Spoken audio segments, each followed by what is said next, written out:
Olá pessoal, tudo bem? Bem-vindo aqui ao nosso canal para mais um vídeo. Hoje vou comentar mais uma frase aí do Kleber Lucas, que agora ele está fazendo lives, podcast com o Caetano Veloso. Então eu peço para você assistir o vídeo, vai ser muito interessante. Vou rodar para você aí, vamos lá. Tem um hino que fala o seguinte: alvo mais que a neve. Se você aceitar Jesus, você vai ficar branco como a neve. Isso é cantado por brancos e negros com lágrimas, porque tem uma melodia lindíssima. Porque o discurso, às vezes, nefasto, um discurso de dominação, ele está embalado, ele tem uma entrega muito boa. De uma melodia linda, de uma memória familiar, de uma memória comunitária. Todo mundo cantando, de olhinhos fechados, de mãos levantadas, ou ajoelhados, ou um coro cantando. Branco como a neve, branco como a neve. Porque o sangue de Jesus me torna branco. As ideias de embranquecimento estão lá no hino. Então, há um distanciamento, há um caminho. Olha, me desculpa, meu irmão, minha irmã, você que me assiste aqui, você sabe da luta que eu tenho para me manter equilibrado aqui no canal, para não falar algumas coisas. A obtusidade, a ignorância disso é um negócio de me deixar estupefado, de me deixar pasmado. Meu Deus do céu, aonde nós vamos parar com essa lacração estúpida? Agora, o que mais me deixa nesse estado é saber que o Kleber Lucas sabe que o que ele está falando é uma grande mentira. O texto bíblico não fala que quem aceitar Jesus vai ficar branco para ir para o céu. Não existe isso no texto bíblico. Sendo que o povo de Deus, os judeus, por exemplo, foram escravos, nasceram dentro da escravidão no Egito, e eles eram brancos. Não tem nada a ver com a cor da pele. A palavra escravo, inclusive, está lá no canal do Gustavo Gayer, muito interessante a matéria. A palavra escravo vem de eslavo, que quer dizer brancos. Porque os primeiros escravos na história antiga mundial foram brancos. E a escravatura do mundo antigo não tem a ver com a cor da pele, tem a ver com ser preso num contexto de guerra ou de dívida. Quem inventou essa escravidão negra foram os africanos no século XV e XVI, na Revolução Mercantilista, nas grandes navegações. Então, os escravos, aliás, os príncipes negros da África começaram a vender os seus escravos, os seus irmãos, os que eram presos de guerra, e os brancos ou os europeus começaram a comprar. Foi isso que aconteceu. E, aliás, escravo humano existe até hoje. Isso é muito comum até hoje, essa escravatura. Só que, é claro, mais mulheres, inclusive brancas. Você viu aí o caso do Mamãe Falei, o deputado, que queria colocar algumas como escrava, que até falou de voltar lá para a Ucrânia, porque elas eram pobres. Essa escravatura, esse tipo de escravismo ainda existe. Agora, o texto não está falando de cor de pele, está falando da alma. Está falando de deixar alvejada, limpa a sua alma. O hino fala disso. O texto bíblico fala disso. Agora, o topeiro aí, para fazer lacração diante do outro, que também é outro que só sabe lacrar e conjecturar obtusidades, vai falar que o louvor, um dos louvores mais lindos da música sacra evangélica, está expressando racismo. Olha, irmãos, é para acabar com o piqui de Goiás, como dizia minha santa vozinha.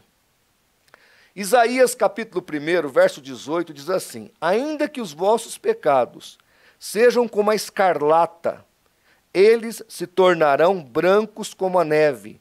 Ainda que sejam vermelhos como o carmesim, se tornarão como a branca lã. Veja, o texto está falando dos pecados. De onde? Da alma. Não é da pele, do corpo. São os pecados da alma. E Isaías é um profeta messiânico. O sangue de Jesus nos purifica de todo pecado. O sangue de Jesus lava a nossa alma. Nós teremos vestes brancas nos céus. É uma figura para falar que a nossa alma estará limpa. E no céu haverá gente, está lá em Apocalipse capítulo 7, de toda língua, tribo, povo e nação. Ou seja, haverá brancos, amarelos e negros no céu. Então, assim, irmãos amados, aonde nós vamos parar? Essa lacração estúpida, esse combate ao racismo de jeito ignorante, é o fim do mundo. Eu até entendo os lacradores negros brasileiros querer usar o zumbi para lacrar, que é uma assinatura de estupidez.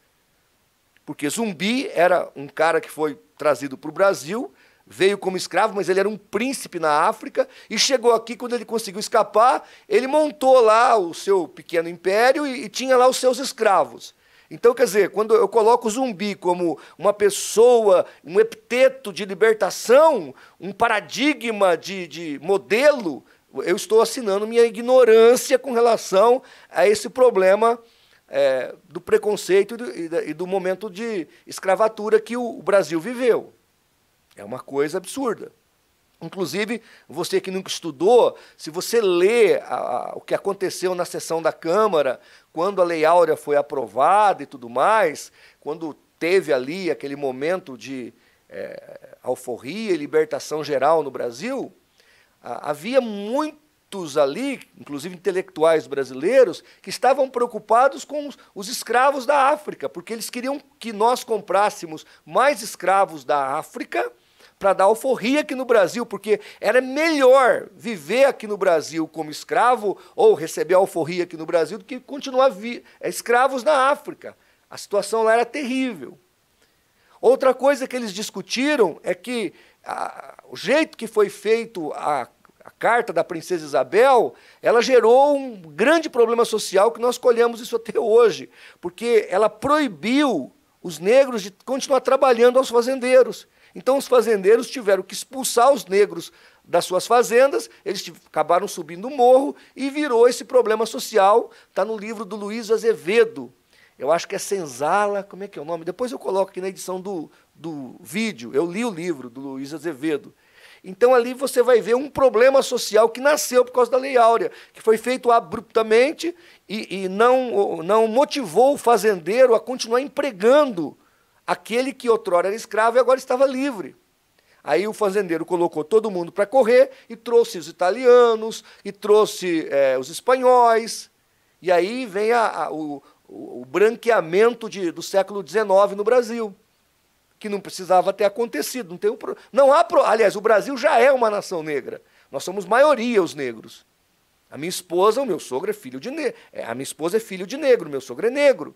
Então não tem problema com isso. Mas um erro, tentando acertar de maneira equivocada, estragou o processo aqui no Brasil. Poderia ter acontecido de maneira mais natural, sem forçar tanto. Não, foi fazer a princesa Isabel tentando ajudar, fez uma lei muito ferrenha, não deixou, o fazendeiro ficou com medo de contratar, manter o negro na fazenda pagando para ele, e ele ser colocado como não observante da lei, e ele seria penalizado, então ele tocou os seus funcionários, os seus escravos, de transformá-los em funcionários, tocou da sua fazenda, e aí virou todo esse caos social. Então, gente, assim, nesse aspecto, é muita ignorância no mundo secular. Mas essa ignorância ser trazida para dentro da igreja é o fim da picada. Não estou dizendo que não há racismo em todas as esferas da sociedade, mas usar um texto bíblico, usar um hino, sabe, tentar satanizar um dos mais belos louvores da história da igreja, aí não dá, né, irmãos? Aí não dá. Gente, que Deus tenha misericórdia de nós. O L que vai vir aí, a partir de janeiro, se ele vier, é para destruir a igreja. E um cara como Kleber Lucas, é essa a intenção desse camarada. Ele quer destruir a igreja. Então, fique Fiquemos atentos e que Deus tenha misericórdia de nós. Que Deus tenha piedade da sua igreja. Olha, neste mês de dezembro, aos nossos inscritos lá no canal do Apoie-se, nossos parceiros, colaboradores, nós vamos sortear esta belíssima enciclopédia da vida de Jesus, essa aqui, juntamente com outros 3 kits de livros apologéticos do CACP. Então, se você não é inscrito, se inscreva lá, se torne nosso parceiro, nos ajude. Nós estamos fazendo pela verdade o que as seitas fazem pela mentira. Também, se você ainda não baixou o aplicativo do CACP, baixe o aplicativo. E, se você não se inscreveu no canal, se inscreva. E se gostar do vídeo, dê o seu like e o seu dislike. Um grande abraço e que Deus te abençoe.